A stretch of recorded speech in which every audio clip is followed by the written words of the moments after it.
지난주 말씀을 잠깐 또 정리해 보면은요, 지난주 언약을 이루러 오신 예수님이란 제목으로 제가 말씀을 전해드렸죠.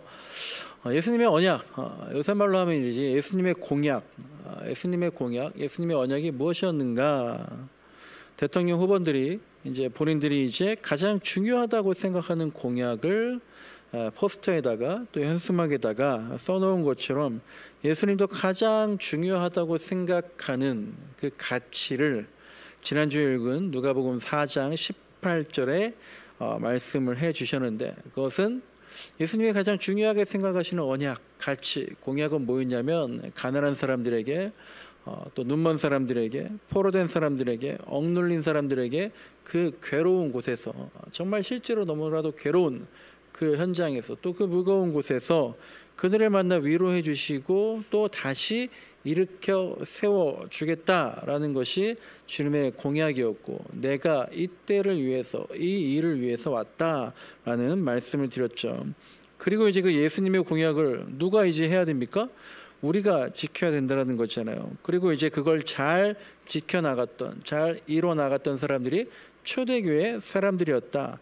그래서 이제 초대교회 사람들은 그 당시 믿지 않는 사람들, 로마 사람들, 유대인들에게 굉장히 이제 이상하기도 하고 흥미로움을 주는 사람이었다. 그래서 이제 그저 그 초대 교인들을 보고요, 그 사람들의 얘기를 듣고 예수님을 믿게 되었다라는 거고요.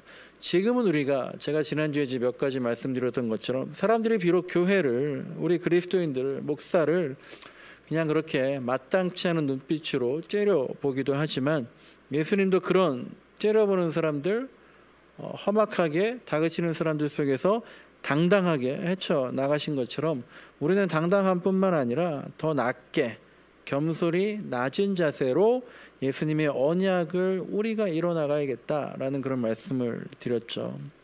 언약이라는 거 말씀드렸어요. 그게 공약이다라는 거예요.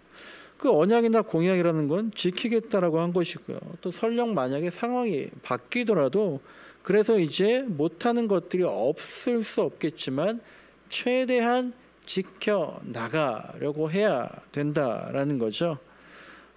우리가 이제 앞으로 어떻게 될지 모르지만 그냥 표를 얻기 위해서, 상황을 수습하기 위해서, 어떻게든 그냥 타개하기 위해서 일단 말부터 해볼 수 있는 게 아니라, 예수님이 이런 언약, 이런 공약, 이런 약속을 내걸으셨던 것은요, 정말로 이것을 지켜야 된다.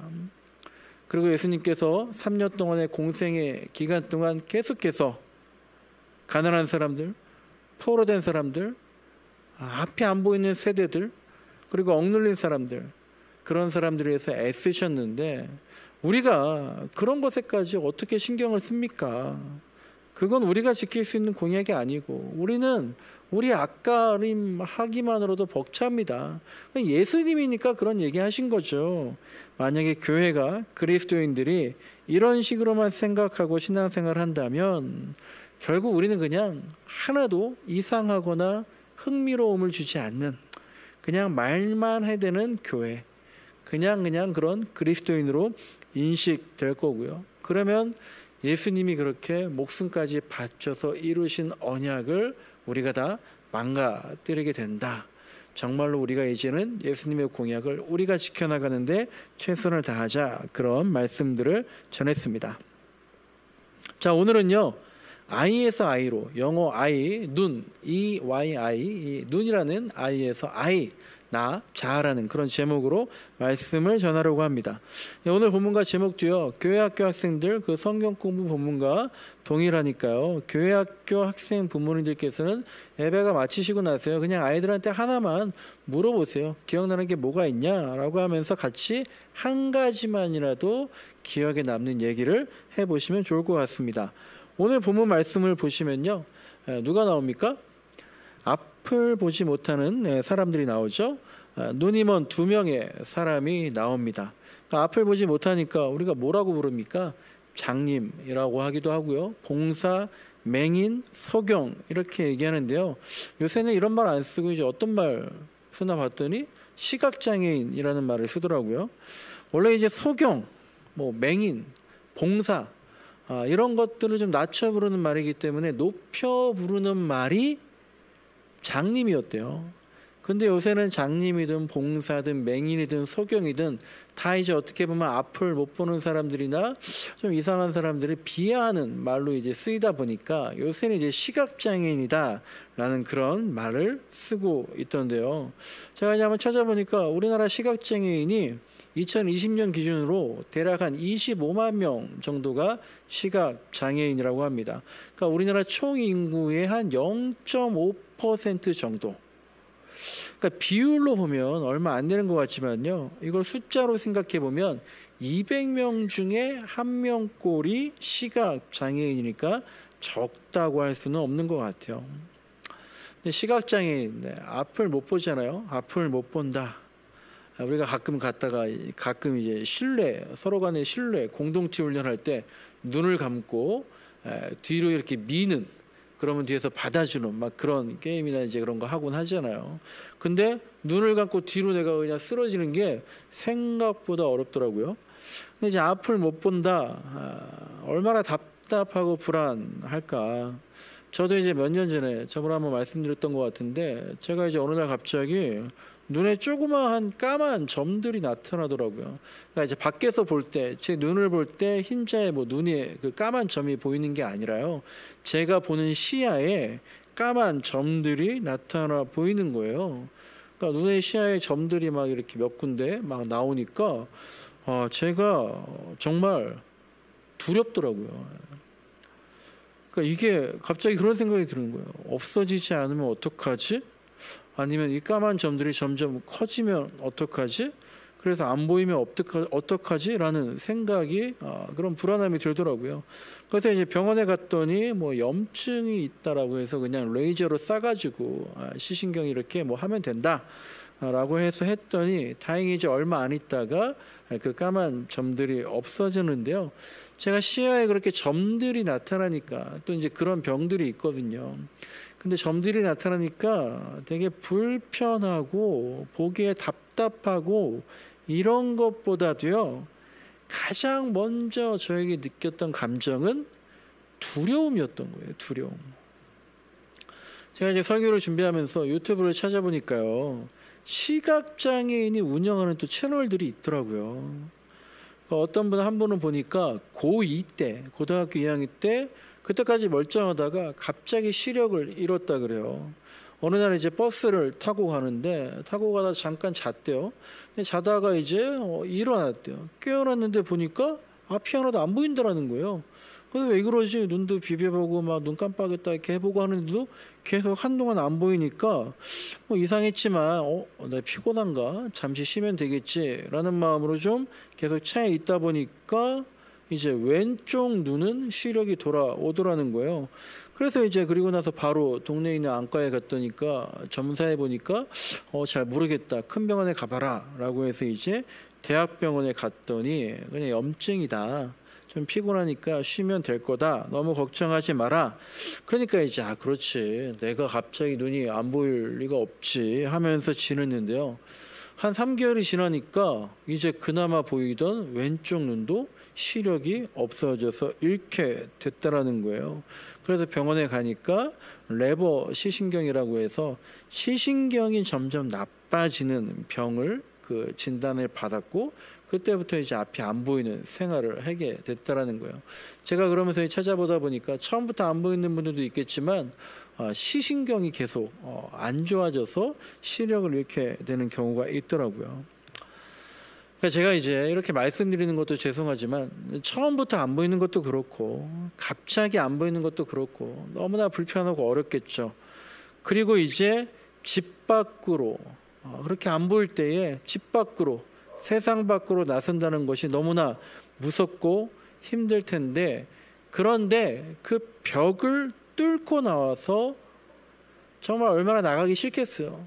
그런데 그 벽을 뚫고 나가서 세상과 소통하는 분들 얘기를 들어보면 보이지 않아서 두려운 것보다 앞이 안 보여서 두려운 것보다 보이지 않는다고 해서 사람들과 이 세상과 담을 쌓아 놨고 그리고 세상과 소통하지 못하는 그 상태에서 내가 그 담을 허무는 것, 그 문지박을 넘어가는 것, 그게 더 힘들었다라고 얘기하는 게 다 공통적이더라고요. 저도 이제 제가 지난주부터 이제 이 교회 앞에서 커피 존들을 이제 시작을 했거든요. 거기다 이제 드라이브 스루라고 써놓고 공짜 커피, 뭐 핸드드립 써놓고 이제 팻말 그렇게 걸어놓고요. 핸드드립한 커피를 그 커피 원두 커피를 이제 공짜로 나눠주는 건데도요. 좀 약간 쑥스럽고 창피하더라고요. 제가 그래도 이제 전도 훈련이라는 걸 받아가지고요. 막 지하철에서 노래도 불러보고 건널목에서 막 구호도 외쳐보고 점집에 가서 그 분하고 막 얘기도 해보고 나름대로 전도에 대한 담대함을 키웠는데도요. 혼자서 교회 앞에서 제가 갑자기 커피 내린다고 나가 있으니까 왠지 좀 어색하고 쑥스럽고 그래요. 네. 그래서 이제 지지난주부터 하려고 했던 걸 알고 보면 이제 이런저런 핑계를 만들면서 지난주 목요일에 제가 시작을 했는데 뭐 해보고 나니까 좋더라고요. 일단 시작하는 게 어려운 거지, 그 문지막을 나가는 것, 문턱을 넘어서는 게 어려운 거지, 하고 나면 좋고 만족감이 들더라고요. 여러분, 오늘 이제 본문에 보시면요, 이 나오는 두 명의 시각 장애인이 예수님께 나온 것 자체가 이제 이미 세상 밖으로 나온 거다, 그렇게 발을 내딛어서 문턱을 넘은 것만으로도요, 이미 사실 절반은 목표를 이룬 것이다, 대단한 결단을 한 것이다 라고 하는 겁니다. 근데 이제 이 사람들이요, 두 명의 앞이 보이지 않는 사람들이 오늘 본문 27절을 보시면요, 맨 마지막을 보니까 이런 말씀이 있죠. 소리치면서 예수님을 뒤따라왔다 라고 했어요. 근데 예수님은 어디를 다녀오는 길인가 하면, 제가 2월 달에 이제 한번 위클리 동행하면서 말씀드린 회당장 야이로라는 사람의 죽은 딸이 있었잖아요. 그 죽은 딸을 살리시고 돌아가는 길이셨거든요. 그래서 이제 그 소문이, 예수라는 분이 죽은 사람도 살렸다더라 라는 그 소문이 온 땅에 퍼졌다고, 오늘 우리가 27절부터 읽었는데 그 바로 위에 26절 보시면 그 소문이 온 땅에 퍼졌다라고 기록이 되어 있습니다. 그러니까 이제 이 소문을, 와, 죽은 사람도 살아났대, 이 소문을 두 시각장애인이 들었을 거 아니에요. 그러니까 우리한테는 사실상 둘 다 어려운 일이겠지만, 그래도 혹시 어떤 게 어려운지를 따져본다면 한번 생각해 보세요. 죽은 사람을 살리는 게 어렵겠어요? 그래도 시각장애를 고치는 게 더 어렵겠어요? 그래도 이제 그냥 눈 고치는 게 더 가능해 보이잖아요. 그러니까 이 두 명의 시각장애인이 이 소문을 들었을 때에 어떤 생각이 들었겠습니까? 야, 사람도 살리시는 분이니까 우리 눈도 고칠 수 있겠지. 마지막 기회다. 야, 빨리 예수님 쫓아가자. 우리가 여기 계속 그냥 쭈그려 앉아있으면 평생 앞 못 보고 산다. 빨리 나가자. 여길 넘어가자. 그렇게 생각하고 죽을 힘을 다해서 예수님을 쫓아가지 않았겠습니까? 이게 이제 소문이라는 게 굉장히 중요한 거죠. 옛날부터 장사도 입소문이 난다고 해야 되잖아요. 요새야 뭐 이제 인터넷 켜면 유튜브네, 인스타네, 뭐 페북이네, 뭐 댓글이네, 별점이네, 또 블로그도 이제 파워블로그 넘어서 인플루언서도 있고 막 그러잖아요. 그러니까 인터넷 찾아보면 바로 물건이나 식당 고를 수 있는데, 이것도 이제 사실상 입소문인 거잖아요. 예수님이 죽은 사람도 살린다더라. 예수님이 죽은 사람도 살린다더라. 그 소문이 온 땅에 퍼졌더라는 거예요. 여러분, 전도도 정말 그렇게 소문으로 하는 거잖아요. 그 교회가 어떻다더라, 그 목사가 어떻다더라, 직장에서 내가 같이 일하는 그분이 있었는데 참 좋은데 알고 보니까 교회 다닌다더라.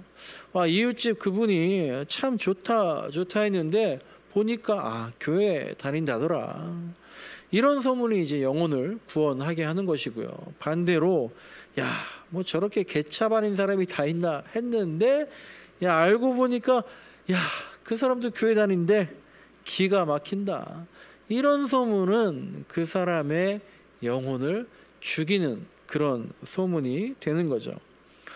어쨌든 이 사람들이 예수님을 쫓아와서는 우리를 불쌍히 여겨달라고, 눈을 뜨게 해달라고 예수님 옷자락 붙잡고 그렇게 얘기하니까요. 예수님께서 28절 보니까 뭐라 그러십니까? 예수님 말씀은 참 다 반전이 있는, 생각하게 되는 그런 말씀인 거죠. 눈을 뜨게 해달라고 하니까 예수님이 28절에 보니까 야, 너희는 내가 이 일을 할 수 있다고 믿느냐? 그러자 그들이 말합니다. 네, 주님 믿습니다. 그러니까 예수님께서 말씀하시죠. 너희 믿음대로 되어라 라고 하니까 그들의 눈이 밝아졌어요. 그러니까 예수님은 이 말씀 참 되게 두려운 말씀 같아요. 너희 믿음대로 될 것이다. 그런데 제가 만약에 예수님 눈 뜨게 해주십시오. 믿느냐? 네, 믿습니다 했는데 그래, 너희 믿음대로 될 거다. 네 했더니 눈이 안 떠져요. 안 믿었다는 거죠. 우리 믿음이 리액션으로, 반응으로 중요하다는 겁니다. 믿음이 여러분들 아시겠지만 믿음이 운명을, 믿음이 인생을, 믿음이 미래를 결정하는 거예요.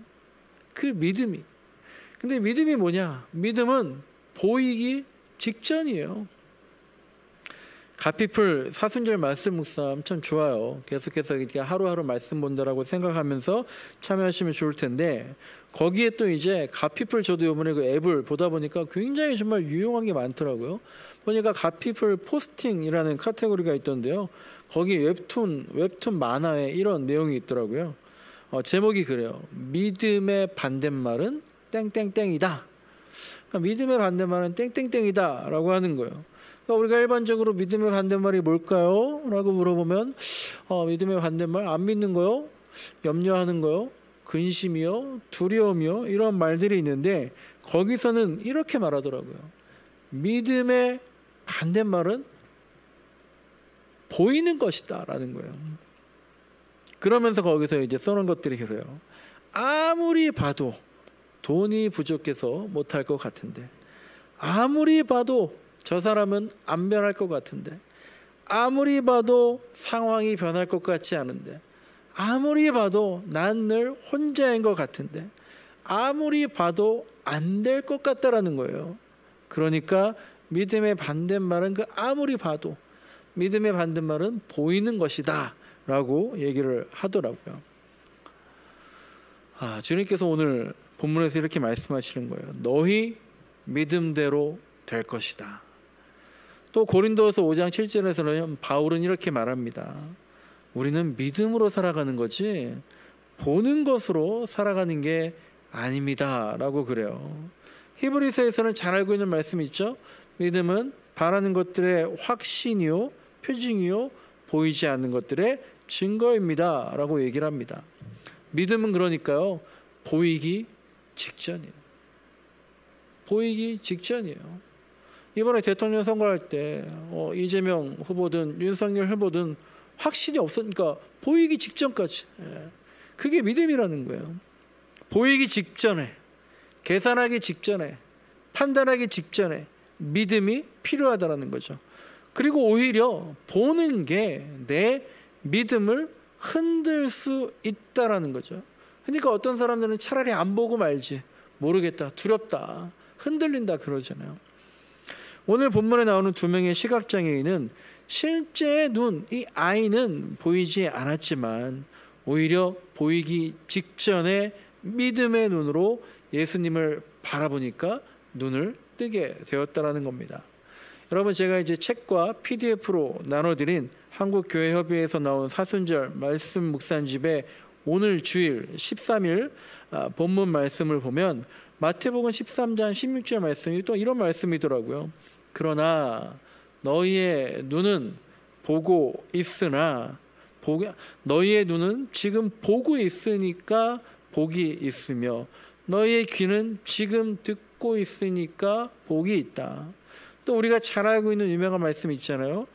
보아도 보지 못하고 들어도 듣지 못하고 깨닫지 못한다라는 말씀도 있잖아요. 제가 지난주에 소개해드린 책 This is Branding이라는 책 보니까 거기서 말씀드린 구절이 하나 있었죠. 우리는 자신이 보는 걸 믿는 게 아니라 믿는 걸 보는 것이다 라는 거예요.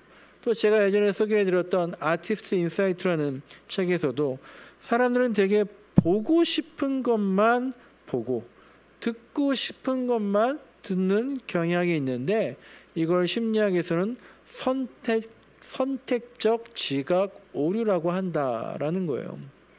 사람들이요 다 고정관념이 있는 겁니다. 블라인드 테이스팅이라는 게 있잖아요. 눈 가리고 맛을 보는데 콜라에서 이제 펩시콜라가 그런 거 많이 했잖아요. 눈 가리고 그러니까 블라인드 테이스팅을 하면 펩시콜라가 코카콜라보다 맛있더라는 거예요. 그래서 펩시콜라가 거기에 용기를 얻어서 막 마케팅을 해요. 그런데 블라인드를 벗겨내면 그래서 눈이 보이게 되면 편의점에서 사람들이 실제 구입하는 건 뭐예요? 더 맛이 없다던 코카콜라를 집어든다라는 거죠. 그러니까 믿음이라는 거는요. 때로는 그렇게 맹목적이고 허무맹랑하고 말이 안 되는데 앞뒤가 안 맞는데 저게 더 맛있다 그러는데 이거 고르는 그렇게 말이 안 되고 앞뒤가 안 맞는데 그렇게 하는 게 믿음이라는 거예요. 그래서 이제 그게 좀 부정적으로 들릴 수도 있지만 하나님을 믿는다? 이거는요 맹목적인 겁니다. 허무맹랑한 겁니다. 말이 안 되는 거예요. 앞뒤가 안 맞는 거죠. 눈을 뜨게 해달라고 했더니 너희가 나를 믿느냐라고 물어보세요. 말이 안 되는 거예요. 그런데 믿는다고 했더니 그 말이 안 되는 것이 현실이 되고 실제가 되고 실제로 눈을 떴고 인생에 있어서도 새로운 시야를 갖게 되더라라는 겁니다. 믿음은 눈을 뜨게 해줍니다. 새로운 시야를 갖게 해주는 거예요. 인사이트를 열어주는 겁니다. 우리가 간절히 기도하면 아픈 사람 고쳐줄 수 있습니다. 그런데 예수님처럼 항상 그렇게 고쳐줄 수 없잖아요. 제가 이제 몇 주 전에 정말 다시 알게 된 거 하나가 우리는 왜 병을 고치지 못하는가? 우리는 왜 예수님 같은 그런 기적을 못 일으키는가? 여기에 대한 고민이 많았고 제가 이제 그런 한계와 안타까움을 느낄 때가 많았었는데 그런 깨달음이 들었어요. 그런 기적은 예수님의 몫이지 나의 몫이 아니다. 그런데 우리가 영적인 맹인에게는 인사이트를 열어주는 역할을 해야겠다. 앞이 보이지 않는다고 포기하는 이 세대 사람들에게는 우리가 손을 내밀어주는 역할을 해야겠는데 그거는 내 몫이다. 그것이 우리들의 역할이다. 사람들이 눈이라는 영어로 eye라는 거기에서 자라는 영어로 eye라는 그 자를 찾게 해주는 게 우리의 역할이다 라는 생각이 들었습니다. 여러분 사순절인데요. 제가 지난주에도 말씀드렸고 엊그제 설전에서도 말씀드린 것처럼 사순절이 그냥 예수님의 고난만 생각하는 절기가 아니에요. 계속 슬퍼하고 힘들어하는 게 아니라 예수님이 어떤 분이셨는지 예수님의 행적, 예수님의 흔적, 예수님 무슨 말씀을 하셨고 예수님이 어떤 일을 하셨고 어떻게 사셨는지 그 예수님의 말씀과 삶을 쫓아가며 기억하는 게 사순절 절기입니다. 그러니까 가피풀 사순절 말씀 묵상이 예수님의 고난 부분만 보는 게 아니라 마태복음을 쭉 묵상하면서 예수님의 생애를 쫓아가고 있는 겁니다. 오늘 설교의 제목은 I에서 I로입니다. 눈이라는 아이를 보게 해달라고 간청해 있더니 그뿐만 아니라 자라는 아이도 보게 되었다라는 거예요. 교회학교 교재 쭉 보다 보니까요. 인간에게는 세 개의 눈, 세 개의 아이가 있대요. 하나는 신체의 눈이고요. 하나는 생각의 눈이고요. 마지막으로 하나는 믿음의 눈이라고 합니다. 신체의 눈 중요하죠. 생각의 눈, 시야도 중요하죠. 하지만 믿음의 눈이 정말 중요하다라는 거예요. 믿음의 눈으로 예수님을 보고 믿음의 눈으로 세상을 보면 내가, 자아가, 아이가 생긴다라는 거고요. 믿음의 눈으로 세상을 볼 때 영어로 I see, 이게 내가 본다라는 게 안다라는 뜻이잖아요. 봤다. 믿음의 눈으로 봤더니 알게 되더라라는 겁니다. 말씀을 정리하는데요. 여러분 2년 전에 코로나 사태가 시작되면서 많은 사람들이 한 얘기가 있죠. 이제 앞으로 세상은 코로나 이전과 코로나 이후, 이것도 이제 BC와 AC 그래가지고 비포 코로나, 뭐 애프터 코로나 해가지고 코로나 이전과 코로나 이후는 완전히 다른 세상이 될 것이다 라고 얘기했잖아요. 그리고 이제 어쨌든 코로나가 잠잠해지는 시기가 된 것 같은데 그렇게 2년이 지났어요. 여러분 어떻습니까? 완전히 다른 세상이 됐습니까? 코로나 이전과 이후가 완전히 다른 세상이 될 거라고 했는데 여러분 정말 그래요? 여러분 뭐가 바뀌었습니까? 무엇이 바뀌었나요? 아직 마스크 쓰고 있는 거? 배달 음식이 정말 많아졌다라는 거? 완전히 바뀐다고 했는데 2년 지나고 보니까요. 뭐가 바뀌었지? 라는 생각이 들더라는 거예요. 오늘 본문 말씀에서요. 예수님은 눈먼 사람들에게 세상을 보게 해 주었어요. 여러분 내가 눈을 감고 있다가 못 보고 있다가 세상을 보게 되면 완전히 바뀔 거라고 생각하는데 정말 뭐가 바뀔까요? 뭐가 완전히 달라질까요? 우리한테 예수님 보게 됐을 때 어떤 새로운 변화가 있게 될까요? 보이고 전과 보이고 나누는 정말 완전히 다른 세상이 될 텐데 우리의 영안이 열린다면 우리가 영안으로 보게 된다면 믿음의 눈으로 세상을 보게 된다면 무엇이 바뀌고 또 무엇을 봐야 될지 어떤 아이, 어떤 나, 어떤 에고, 어떤 자아, 어떤 그리스도인이 되어 있을까? 혹은 뭐가 바뀐 것 같지만 보니까 특별히 바뀐 게 없는데? 라고 하지는 않을까라는 거예요. 왜냐하면 우리가 계속 쫓아가기에 바쁘기 때문이죠. PDF로 나눠드린 그 사순절 묵상집에 서문 보니까 너무 감동적인 글들이 많던데 이런 말이 있어요. 예수님께서는 뭘 보고 살아가셨냐면 예수님께서는 될 일을 보신 게 아니라요. 할 일을 보셨다라는 거예요. 우린 대부분의 경우 될 일을 쫓아다니죠. 그것이 어쩔 수 없는 자본주의 산업사회의 모습인데 사실 그런데 될 일을 되게 하는 것도 굉장히 어려운 일이죠. 그런데 예수님께서는 할 일을 우리에게 보여주셨고 할 일을 보고 다니셨다는 거예요. 이게 교회가 그리스도인이 어쩔 수 없이 쫓아다녀야 되는 일이에요. 우리가 이 시대에 살면서 어쩔 수 없이 산업사회에 쫓아다니는 거 아닙니까? 라고 하는 것처럼요. 그리스도인이라면 될 일이 아니라 할 일을 내가 그리스도이니까 이게 될까 말까가 아니라 당연히 예수님 믿고 할 일을 쫓아가는 거죠. 어쩔 수 없어요. 라고 얘기할 수 있어야 된다라는 거죠. 그래서 여러분 우리의 눈이 열리면요. 될 일보다 우리가 할 일 그것이 보이기를 간절히 소망합니다. 아이에서 아이로 여러분 우리 인생이요. 돈으로도 바뀌지 않아요. 좋은 대학, 좋은 직장으로도 바뀌지 않아요.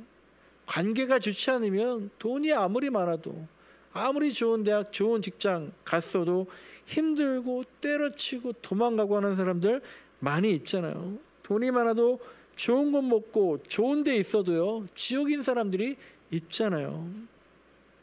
하나님의 관계도 하나님과의 관계도 마찬가지입니다. 우리의 자아가 새롭게 되어서요. 눈뜬 사람들이 예수님의 명령을 무시하고 소문을 낼 수밖에 없었던 것처럼 우리도 초대교회 사람들처럼 흥분을 가라앉히지 못하고 사람들에게 왜 저 사람들은 어쩔 수 없이 저렇게 자꾸 다른 것만 보고 다니는 거야? 그렇게 사람들이 의아하게 볼 수 있는, 그러면서 우리도 체험하는 그 예수님 소문내고 다니는 그런 흥분이 가라앉히지 않는 새로운 것들을 보게 되는 그런 우리의 하루하루의 삶이 되시길 간절히 소망합니다. 우리